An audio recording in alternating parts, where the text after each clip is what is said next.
कितने लोगों को भगवान पर विश्वास है? फिर से कंफर्म कराओ। अब ये बताओ, आप में से कितने लोगों के जीवन में चिंता और टेंशन है? जिनके जीवन में टेंशन है, चिंता है, डिप्रेशन है, वो हाथ उठाएं। आज दूर ना कर दिया तो फिर बताना। आज जिनके टेंशन चिंता है हाथ उठाओ फटाफट। जिनके चिंता और टेंशन है, आज के आज मिटाऊंगा आपकी चिंता और टेंशन। हाथ उठा के पहले बताओ, हाथ उठा लो फास्ट। चिंता टेंशन वाले लोग उठा लिए, चलो अब नीचे करो। आज आपकी चिंता मिटा के रहूंगा, आज आपकी टेंशन मिटेगी। देखो, चिंता मिटने की बात कही, संतों का दर्शन हो गया। तो आज हम आप में से कितनों की चिंता दूर कर दें? कौन कौन चाहता है कि हम आपकी चिंता दूर कर दें? चलो कंफर्म, आज करके ही जाएंगे। अब एक काम करो, आप लोग अपना जरा ऐसे मुंह फुलाओ, ऐसे मुंह फुलाओ फास्ट। मैया फुलाओ मेरी मां। अब ठहाका लगाओ सब लोग लगाओ।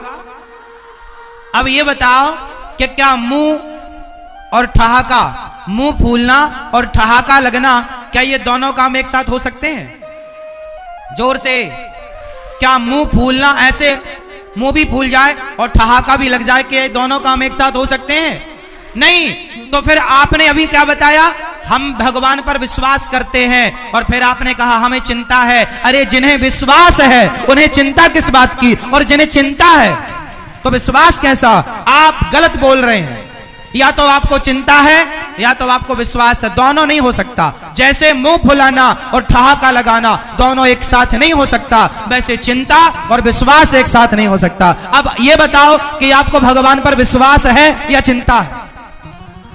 जोर से एक बात बताएं मेरी मां। आप कहती हो, आप भैया कहते हो हमें चिंता है। अरे भैया, तुम चिंता क्यों करते हो? तुम भगवान का चिंतन करो सही, तुम उनका चिंतन करो तो सही, वो करेंगे तुम्हारी चिंता। तुम क्यों करते हो? सुदामा को कोई चिंता थी क्या? जोर से। सुदामा तो केवल कृष्ण का चिंतन करते थे। सुदामा तो केवल कृष्ण का चिंतन करते थे। सुदामा चिंतन करने की जिम्मेदारी तुम्हारी है। तुम कृष्ण का चिंतन करो। अब कृष्ण की जिम्मेदारी है कि वो तुम्हारी चिंता करेंगे, तुम खुद क्यों करते हो? आप लोग उनका चिंतन करो, वो आपकी चिंता करेंगे। आप कहते हो भगवान पर विश्वास है, आप कहते हैं हमें भगवान पर विश्वास है, और कहते हो चिंता है। ना मेरी मां, जब विश्वास कर लिया तो तेरी मेरी बिगड़ी बनाना तेरा काम है, तेरी चौखट पे आना मेरा काम है, मेरी बिगड़ी बनाना तेरा काम है। प्रभु मैं तो आपका हो गया।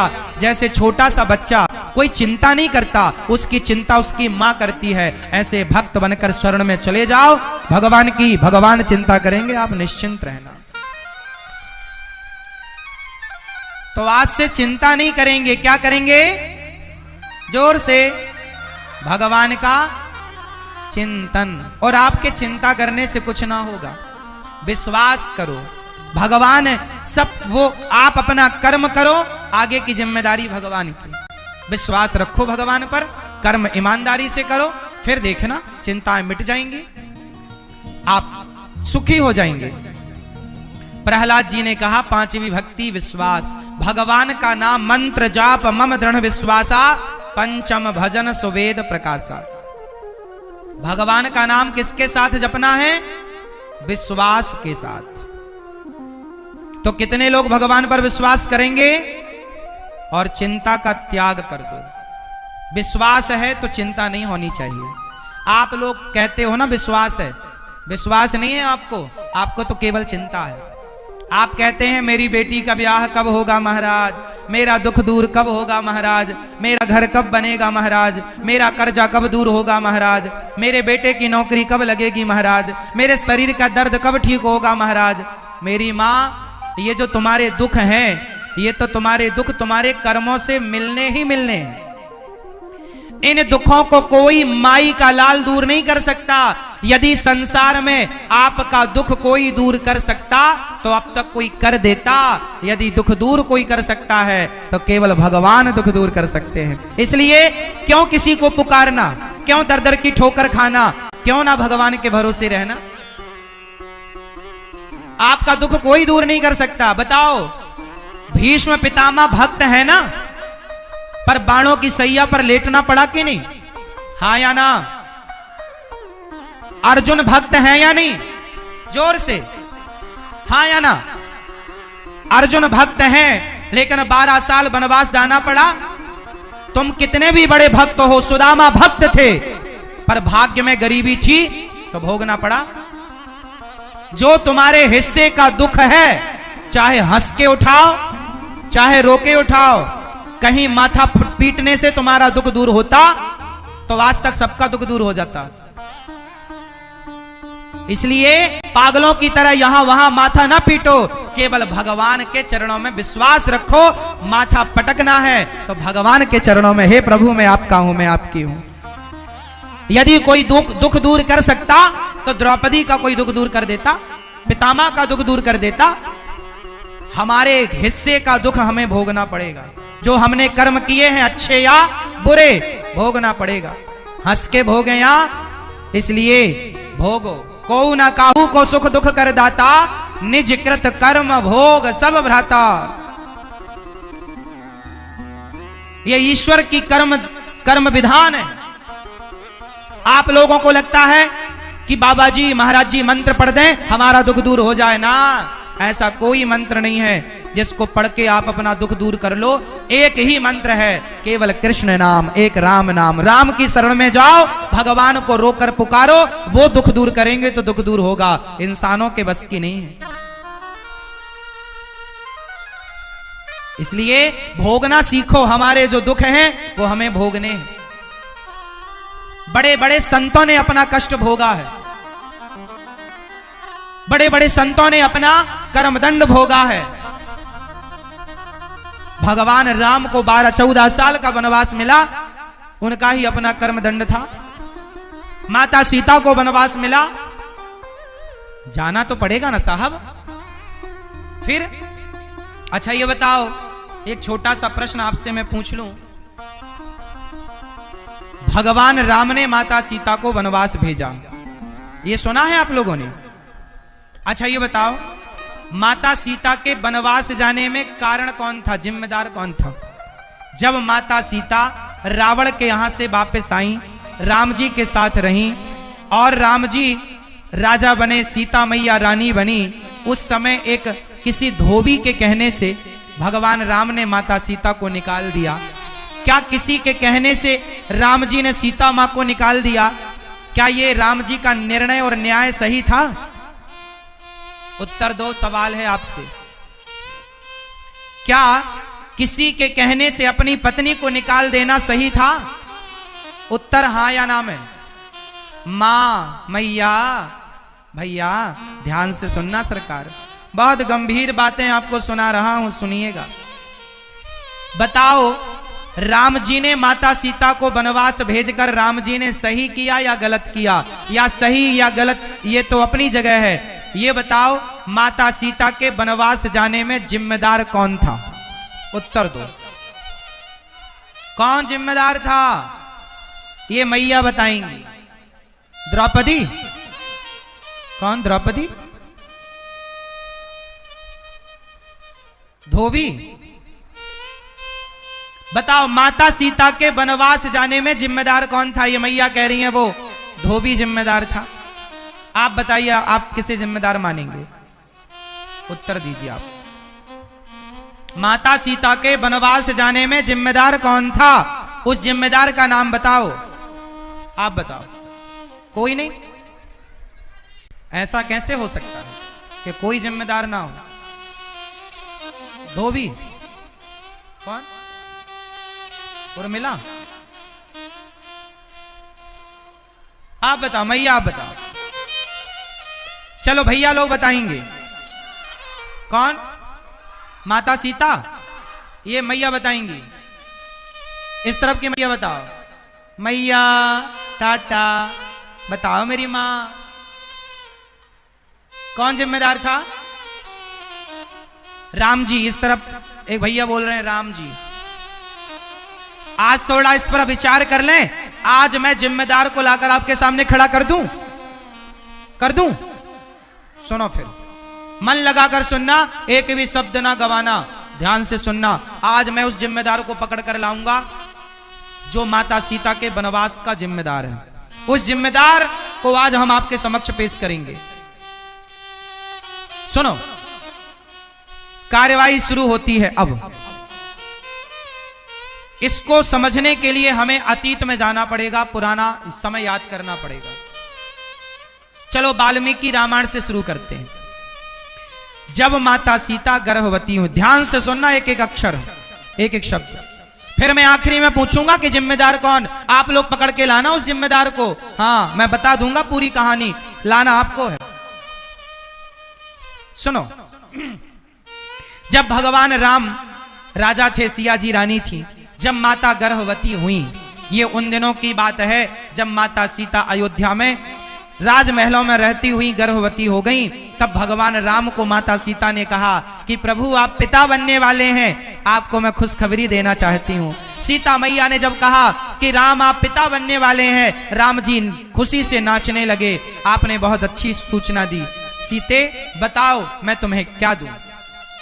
रघुकुल रीत सदा चली आई, आज जो मांगोगी आज तुम्हारा राम तुम्हें देगा। माता सीता ने कहा राम यदि आप मुझे देना चाहते हैं, जब सीता मां गर्भवती थी तो उन्होंने राम जी से मांगा। क्या मांगा? राम जी ने कहा कुछ मांग लो। सीता मां ने मांगा कि जब आप देना ही चाहते हैं तो आप मुझे वनवास दे दीजिए। सीता मैया ने मांगा। क्यों? सीता मैया ने कहा कि मेरे जो बच्चे हैं यदि वो संतों की कुटिया में जन्म लेंगे तो संतों के संस्कार बच्चों पर आएंगे, इसलिए मैं संतों के आश्रमों में अपने बच्चे को जन्म देना चाहती हूं, ये राजमहलों में जन्म नहीं देना चाहती। ये बात किसने कही थी? माता सीता ने। कहां लिखी है ये बात? वाल्मीकि रामायण में ये बात लिखी है। माता सीता ने खुद कहा राम जी से कि मुझे संतों के आश्रमों में अपने पुत्र को जन्म देना, ताकि हमारे बच्चे के संस्कार कैसे हों? संतों जैसे। ये माता सीता ने। अब दूसरी बात पर आते हैं। जब राम जी ने माता सीता से सुना कि वनवास मांग रही है माता सीता, तो राम जी चुप कर गए, कुछ नहीं बोला। कुछ दिन बाद एक आवाज सुनाई पड़ी। एक धोबी की पत्नी अयोध्या में काम करने आती थी। रात्रि को वो एक केवट के यहां पर रात्रि को रुक गई, क्योंकि केवट नाव से पार नहीं लगा सकता था, पानी गिर रहा था। सवेरे जब धोबी की पत्नी गई तो धोबी भाई ने कहा कहां थी रात भर? बोली पानी गिरने लगा, नाव रात को चल नहीं सकती थी तो मैं कुटिया पर रुक गई। केवट भैया की कुटिया पर उनकी पत्नी के संग में थी। धोबी बोला मैं कोई राम थोड़ी हूं जो पराये पुरुष के पास पत्नी रहे और उसे स्वीकार कर ले, मैं तुम्हें स्वीकार नहीं करूंगा। लो भैया, राम पर ये उंगली उठनी स्टार्ट हो गई। ये बात जब माता सीता और राम जी तक आई तो राम जी ने कुछ निर्णय लिया। सारी अयोध्या में एक आवाज थी कि सीता मैया रावण के पास रहकर आई हैं, ये अयोध्या की महारानी बनने के लायक नहीं है। लोगों ने कहा क्या इन्होंने परीक्षा दी, अग्नि परीक्षा दी? लोगों ने बताया कि लंका से आते समय दी थी। लोगों ने कहा हमने थोड़ी देखी थी। अब लो भैया, अब राम जी धर्म संकट में आ गए। राम जी केवल सीता मां के पति नहीं थे, राम जी अयोध्या के राजा थे। और आपसे एक सवाल पूछूंगा, राजा का धर्म क्या है?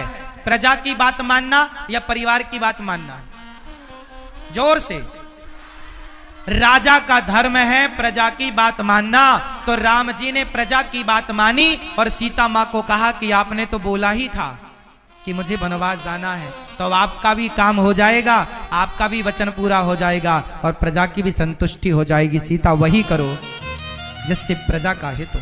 तब सीता मां ने स्वयं ने निर्णय लिया। और राम जी ने कोई वनवास में छोड़ा नहीं था, प्रॉपरली लेकर लक्ष्मण जी गए और प्रॉपर श्री वाल्मीकि जी के आश्रम में छोड़कर आए। और ये वाल्मीकि जी के आश्रम में सीता मैया 14 वर्ष के वनवास के दौरान भी रह चुकी थी। वहां का अनुभव था माता सीता को। तो ये माता सीता का वनवास, इसमें राम जी क्या जिम्मेदार हैं? राम जी की प्रजा कह रही है, तो राजा का धर्म है प्रजा की बात सुनना, और राम जी ने वही किया। अब जो सबसे गहरा कारण है, ये कारण तो आप सब जानते ही थे, जो मैंने बताए, आपसे ये कोई छिपा नहीं था, मैंने कोई नई बात नहीं बताई। अब मैं वो बताने जा रहा हूं जो शायद आप में से कुछ लोग ही जानते हैं। आज मैं चाहूंगा कि भिंड के सारे लोग वो बात जाने, वो रहस्य जाने जो रहस्य जानने योग्य है। अब वो रहस्य मैं आपको बता रहा हूं जो आपको जान लेना चाहिए। माता सीता के वनवास का जो सबसे ठोस कारण था, वो सबसे ठोस कारण मैं देने जा रहा हूं, ध्यान से सुनिएगा। आप सब जानते हैं कि जब रावण मरा, जब रावण मरा तो राम जी से मिलने लंका में दशरथ जी आए थे। ये बात कितने लोग जानते हैं? रामचरितमानस में ये बात लिखी है, स्पष्ट लिखी है कि जब रावण मरा तो अयोध्यापति श्री दशरथ जी स्वर्ग से राम जी से मिलने आए और राम जी से कहा, राम मैं तुम्हारी मर्यादा और तुम्हारे धर्म से प्रसन्न हुआ, कुछ मांग लो बेटा। राम जी ने कहा, मैं कुछ नहीं चाहता, पिताजी आप कहो तो मैं आपको जीवित कर सकता हूं। दशरथ जी बोले, मैं जीवन नहीं लेना चाहता बेटा, अब मैं तुझे राजा बनता हुआ देखना चाहता हूं, लेकिन एक छोटा सा मेरा काम कर देना मेरे राम। क्या काम पिताजी? दशरथ जी ने कहा, मेरी अभी 2000 साल उम्र बाकी है। दशरथ जी कोई अपनी मृत्यु से थोड़ी मरे थे, वो तो राम के वियोग में मरे थे। अभी दशरथ जी की उम्र कितनी बाकी थी?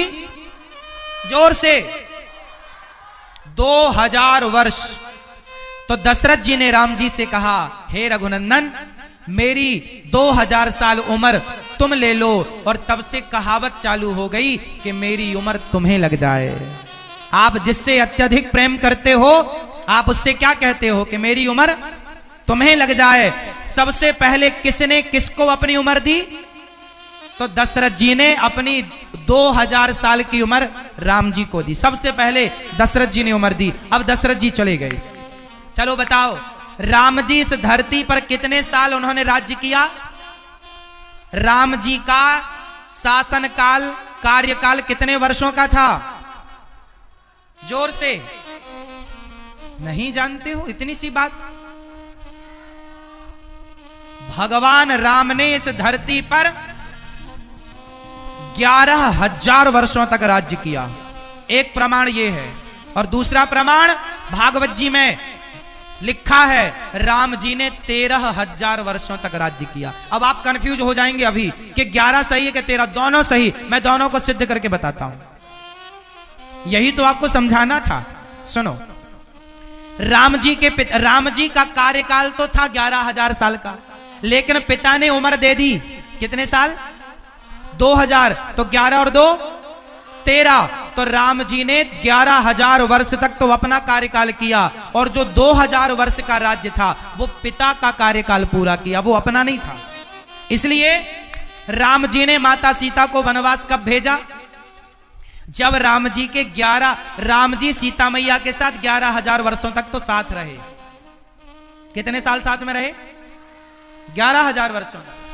जब 11,000 वर्ष पूरे हो गए, तब राम जी को लगा अब तो पिता की आयु स्टार्ट हो गई, और पिता की आयु यदि चालू हो गई, पिता की उम्र चालू हो गई, पिता की सत्ता चालू हो गई, तो पिता की उम्र से राम जी अपनी पत्नी का स्पर्श करते तो मर्यादा बिगड़ जाती। बताओ बिगड़ती कि नहीं? पिता की आयु से यदि सीता मां का स्पर्श होता तो वो ससुर सीता का स्पर्श करते, ससुर बहू, तो मर्यादा बिगड़ती। इसलिए राम जी ने कहा कि अब पिता की आयु चल रही है सीते, अब मुझे पिता की आयु में रहना है, इसलिए आपका वनवास, इसलिए सीता मां को वनवास, क्योंकि वो पिता की आयु थी। और रही राम जी की बात, यदि राम जी को माता सीता पर कोई संदेह होता तो रावण के यहां जिस दिन आई थी माता सीता, उसी दिन राम जी त्याग देते। यदि राम जी को सीता मैया पर कोई डाउट होता तो राम जी उसी दिन त्याग देते जिस दिन रावण के यहां से आई हैं। क्या राम जी को सीता माता पर कोई संदेह था? तो फिर उसी दिन त्यागते ना, फिर इतने दिन साथ में क्यों रहे? इसका मतलब राम जी को सीता पर कोई माता सीता पर कोई संदेह?